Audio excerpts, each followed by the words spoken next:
Je suis un Africain aux États-Unis, partie 2. Quand j'ai fait la première vidéo, j'ai vu les commentaires. Voilà, des gens d'ici. J'ai compris qu'il y a des choses dont je n'ai pas parlé de ça en fait. Donc aujourd'hui, j'ai décidé de parler de ça dans la partie 2.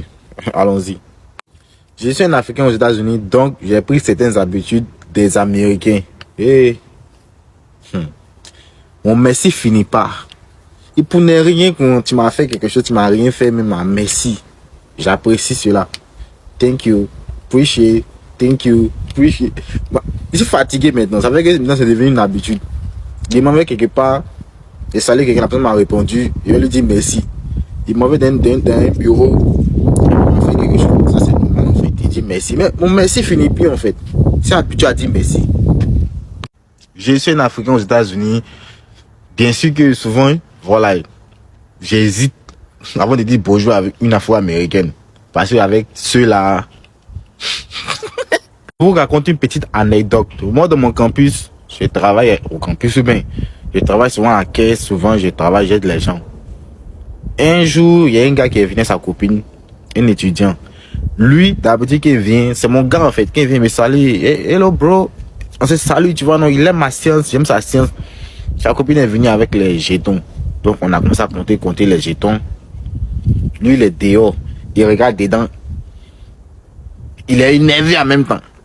Quand sa copine est sortie, il est venu. Il m'a dit que plus jamais moi, il connaît sa copine. Il dit, mais on est juste en train de compter l'argent. Il m'a dit, non, plus jamais. Depuis ce jour qu'il vient, il est toujours énervé contre moi. Oh, c'est dans son quartier. Il ne savait pas que c'était dans son quartier. Il partait me coiffer. Son quartier n'est pas loin du campus. C'est dans son quartier que je vais me coiffer. Un jour, je suis allé. Il voit les gars et ses amis. Déjà, le gars, il est dans les trucs des gangs. Ils sont arrêtés, comme dans les films. Ils sont arrêtés à 3, à 4 au moins. Et les armes, et les barreaux sur eux, les calages. Il dit, hé Seigneur. Parce que depuis ce jour-là, il me voit, il me rend mal en fait. Donc, il me dit, hé Seigneur, oh, là, il prend une balle et puis c'est fini. En plus, il entend parler de moi, c'est fini. Donc, il a vu le boy, non. Il dit, non, ça, si il recule les mots, ça va qu'il me reproche de quelque chose. Donc, qu'est-ce que j'ai fait? Il a foncé. Donc, je suis arrivé à leur niveau. Parmi ses amis, il y a beaucoup qui me connaissaient. Donc, lui aussi me connaissait aussi. Donc, il m'a vu. En tout cas, il m'a salué. Ah, c'est comment, gars? Comme si de rien n'était. Et puis, il a salué. Et puis, j'ai bougé. Donc, je suis un Africain aux États-Unis. Les Afro-américaines. Il faut savoir quelle Afro-américaine tu vas, en fait. Merci. Je suis un Africain aux États-Unis. Bien sûr qu'il ne me laisse pas faire. Et puis, maintenant, il comprend anglais plus qu'avant.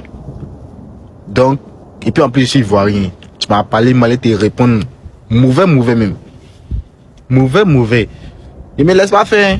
Les Américains ont compris quelque chose avec eux. Si tu te laisses faire, ils vont te marcher là-dessus. Donc avec eux, il ne faut pas se laisser faire. J'ai compris cette science-là. Ce sont les gens qui aiment beaucoup intimider. Donc si tu te laisses rabaisser, ils vont te marcher là-dessus. Merci, c'était ça.